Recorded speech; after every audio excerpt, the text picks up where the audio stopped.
우리가 살고 있는 이 하나뿐인 지구를 아끼고 보호해야 된다 하는 생각은 누구나 하실 겁니다.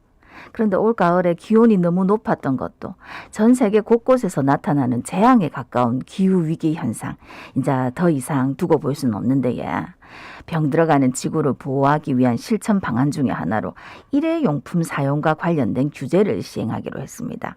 근데 문제는 본격적으로 시행하지 않고 계도 기간을 줬다는 건데 이대로 괜찮을지 이야기 나눠보겠습니다. 예, 자원순환시민센터의 김추종 대표 전화 연결돼 있습니다. 대표님 나와 계시죠? 안녕하십니까? 예, 안녕하십니까. 자원순환시민센터 김추종입니다. 예, 지난 11월 24일부터 일회용품 금지 품목이 크게 늘었다고 들었습니다. 어떤 내용입니까?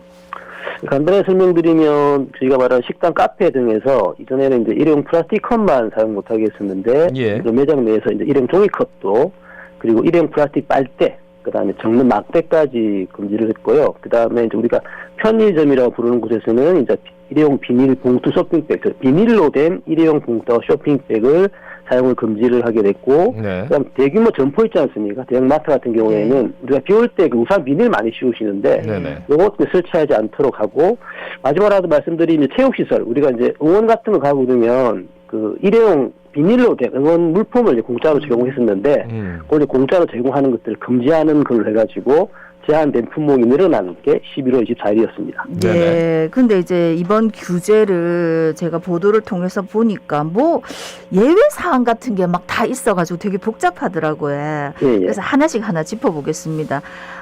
종이 봉투나 종이 쇼핑백 요거는 반드시 유상으로 지급해야 되는 겁니까? 아닙니다. 종이 봉투나 종이 쇼핑백은 무상으로 제공이 가능합니다. 물론 원칙은 우리가 보통 코팅이라 부르는 종이가 있잖아요. 예. 네네. 양쪽으로 코팅된 건 안 되고요. 한쪽으로만 코팅되어 있거나 순수한 종이로 된 봉투나 쇼핑백은 무상으로도 제공이 가능합니다. 예. 카페에서 그러면 일회용 빨대 사용이 완전히 금지된 거예요? 어떻게 된 겁니까? 일회용 빨대가 금지됐다기보다는 일회용 플라스틱 재질로 된 빨대가 금지된 거고요. 그래서 뭐 우리가 뭐 대나무라든지 그다음 유리, 스테인리스, 갈대 같은 다른 재질로 된 빨대들은 사용이 가능하기 때문에 플라스틱 빨대만 금지했다고 보시면 되겠습니다.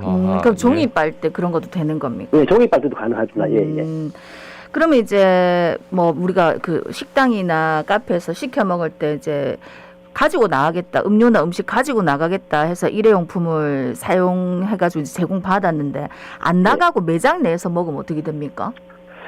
이거는 이제 그 종업원들이 충분히 고지를 했는지 그리고 이제 매장 내에 충분히 다 용기했는지 종합적인 판단이 필요하긴 한데요. 어쨌든 간에 이제 그런 경우에 불구하고 이제 손님들이 안에서 먹었다 그러면 이건 규제 대상에 포함이 되는 거거든요. 그래서 이런 부분 논란이 있겠지만 하여튼 조심하셔가지고 가급적이면 나가실 분들은 일회용품 사용하시되 안에 계시는 분들은 다용기를 사용하시는 게 좋겠습니다. 그러니까 다용기에 사용하다가 이게 남아가지고 일회용품 담아달라고 이렇게 하면 안 된다는 거잖아요, 그죠? 그건 가능하죠. 예를 들어서 매장 안에서 드시겠다고 해서 다용기를 먹었는데 네. 남았다 해서 포장을 해달라 그러면 그때는 일회용 용기를 사용하는 게 가능하기 때문에 그건 가능합니다. 그러니까 매장 내에서 먹을 때는 다회용기를 써야 된다. 예. 그 만화방이나 PC방에서도 일회용품 사용이 금지됩니까? 예, 규제 대상에 포함되는데요. 특히 예를 들면 이제 만화방이나 PC방에서 이제 음식을 파는 경우가 있지 않습니까? 네. 그런 것들이 보통 이제 식품 적개복이나 휴게염수 신고를 하는 경우거든요. 네. 그런 거는 마찬가지 우리가 맡은 식당이나 카페하고 같이 일회용 사용 억제에 해당되기 때문에 일회용 사용이 금지되게 돼 있습니다. 근데 이제 만약에 이렇게 일회용품 금지 품목을 사용하다가 적발되면 어떤 처벌을 받습니까? 쉽게 이야기하면 300만 원 이하의 가태료를 받게 되는데요. 예. 1년 동안 산소가 나가기로 했기 때문에 1년 동안에는 이제 그런 가태료 받을 일 없겠지만 1년 후부터는 이런 금지사항을 위반하시면 300만 원 이하의 가태료를 받게 될 수 있습니다. 잠깐만, 이게 사용자가 받는 겁니까? 아니면 업주가 받는 겁니까? 업주가 받는 겁니다. 근데 이제 문제가 환경부가 정책 시행을 한 달도 안 남겨놓고 갑자기 1년 동안 말씀하셨듯이 계도 기간을 갖기로 했단 말이에요. 그러면은 이런 것들이 11월 24일부터 시작됐습니다 해서 실제로 하진 않지만 위반을 하더라도 지금 당장은 처벌받지 않는 거잖아요. 과태료 처벌을 안 받는 건데. 이에 대해서 좀 자세히 짚어주시죠. 이게 한번 기억을 떠올려보겠습니다. 2018년도에 중국에서 재활용 관련해서 쓰레기 이런 것도 수입 안 하겠다라고 난리가 났었거든요. 그래서 정부에서 2018년 5월달에 재활용 폐기물 관리 종합대책을 마련합니다. 그래서 이걸 줄여나가기 위한 대책을 발표를 했고 각종 로드맵 노력도 시작을 하죠. 그러면서 2019년 11월 달에는 일회용품 함께 줄이기 계획을 환경부 주도로 관계부 합동으로 마련을 합니다. 그래서 여러 가지 일회용품을 줄이기 위한 계획도 발표하고 노동도 하게 되는데 그런 선상에서 다 진행이 되는 거거든요. 예, 예. 그래서 이번에 일회용품 그 사용을 억제하는 품목 확대한 것도 작년 12월 달에 이제 자원의 전략과 재활용 촉진에 관한 법률이 있습니다. 요거 이제 시행 규칙을 개정해가지고 딱 2022년 11월 24일부터 금지하겠다고 했는데 1년 동안 충분히 시간이 있었겠죠. 네. 근데 이제 그 규제를 딱 시작하기 한 달도 채 남기지 않은 상태에서 1년 동안은 단속하지 않고 계도하겠다. 이렇게 발표하면서 여러 곳에서 혼란이 생기고 있는 좀 이런 상황이라서 당황스러운 부분이 있습니다. 그러니까 네네. 그 전에도 충분히 1년 동안의 시간이 있었는데 예. 이제 업주들도 이런 걸 대충 알고 있고 뭔가 준비를 해놨는데 갑자기 또 계도 기간을 또 주겠다 이렇게 한다는 거는 이게 사실 이 정책을 하겠다는 건가 말겠다는 건가 이런 애매한 생각이 드는데 어떻게 보십니까? 사실 우리가 그 정부가 이렇게 이제 그 계도 기간을 좀 셌던 이야기가 단속이 아니라 좀 문화와 관행을 바꾸는 캠페인을 병행하겠다. 네, 네. 충분한 시간을 주겠다는 이유로 발표를 했거든요. 예. 근데 이게 캠페인만으로 이게 그 일회용품 줄어들었다면 벌써부터 그렇게 했었겠죠. 근데 이게 제도와 캠페인, 문화를 바꾸는 함께 가야 이게 촉구가 있는 거거든요.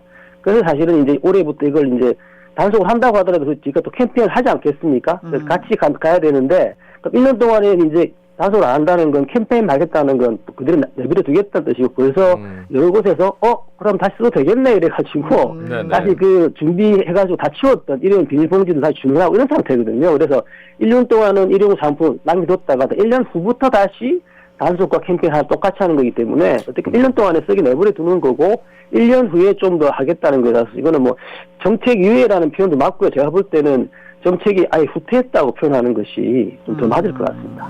그러니까 뭐 업주 입장에서는 사놓은 게 있으니까 뭐 이거라도 다 쓰고 그냥 하자라는 정도가 아니라 뭐 하던 업체에서도 계속 그냥 주세요. 예, 과태료 처분 뭐 나중에 받으니까라고 할 수도 있는 거죠. 비용상의 문제 때문에. 예, 맞습니다. 그리고 그 준비 기간 동안 업체들이 그 각종 일회용품 발주를 중단을 했었거든요. 네. 그렇겠죠. 근데 이제 환경 발표가 나면서 중단됐던 걸 다시 이제 주문을 하는 상황이 됐기 때문에 예, 문제가 좀 큽니다. 예. 아니 이렇게 되면은 이번 이제 또 유예 기간 동안에 이렇게 어차피 유예한다니까 사람들이 달라가면 비닐봉지 넣어줄 수밖에 없고 그럼 또 다시 사놨으면 내년에 또 다 못 쓰면 또 유예 기간 줘야 되나? 이거 다시 또 유예될 수가 있겠다는 기대를 할 수도 있겠죠. 그렇겠죠. 업주들 입장에서는. 그러니까 지금 같은 경우에도 뭐 이제 단속도 안 하고 손님들이 요구하면 계도 기간이라고 하지만 줘도 아무 문제가 없으니까 예, 예. 계속 하실 거고 또 1년쯤 지나서 이제 한 달쯤 시행일 앞두고는 저번에도 우리가 이번에도 가정하지 않을까라고 해서 또 그게 이제 그 준비가 또 더 안 되면 아마 제가 볼 때 이번보다 더 준비가 안 될 것 같은데 그러면 다시 또 준비 미흡으로 해서 그런 핑계로 해서 또 유예되지 않을까라는 걱정도 있고 그래서 어쨌든 이번 유예 조치 계도 기간이 혼란만 가중시키고 일회용품을 쓰는 효과마저 떨어뜨리는 좀 그 악수를 둔 게 아닌가라는 좀 평가를 하고 있습니다. 네. 네. 예, 마지막으로 한 말씀 부탁드리겠습니다. 방금 말씀드린 것처럼 지금 저희도 사실은 여러 가지 그 경로를 바로 준비를 하고 있는 거고요. 일회용품이라든지 플라스틱 네, 줄이기 네. 위해서. 전 세계적으로 사실은 뭐 특히 유럽을 중심으로 해서 플라스틱을 줄이기 위한 노력들을 지금 차근차근 준비를 하고 있습니다. 거기다가 또 그 우리가 선진국으로 보면 유럽만 그런 게 아니라 심지어 아프리카까지도 심지어는 죄송합니다만 아프리카까지도 지금 일회용 비닐봉지라든가 플라스틱을 줄이기 위한 제도나 그런 것들을 많이 하고 있는 상황에서 우리 좀 자랑스럽게 사는 대한민국에서 이런 부분들이 자꾸 얼마 전에는 일회용품 보증금제가 유예되는 상황도 발생했는데요. 그래서 일회용품이나 쓰레기를 줄이려는 노력들이 자꾸 타고 있는 것을 가슴이 안타깝고요. 좀 더 과감하게 제도를 도입하고 캠페인을 통해서 좀 국민들의 문화까지 함께 바꿔는 노력들을 좀 신속하게 진행을 하고 저희 국민들도 그리고 우리 업주님들도 함께 동참해서 일회용품을 비롯한 쓰레기들을 정말 확실히 획기적으로 좀 줄일 수 있도록 함께 노력하기를 좀 바라는 마음 간절합니다. 예, 네. 말씀 잘 들었습니다. 고맙습니다. 고맙습니다. 네, 고맙습니다. 장원순환시민센터의 김추종 대표였습니다.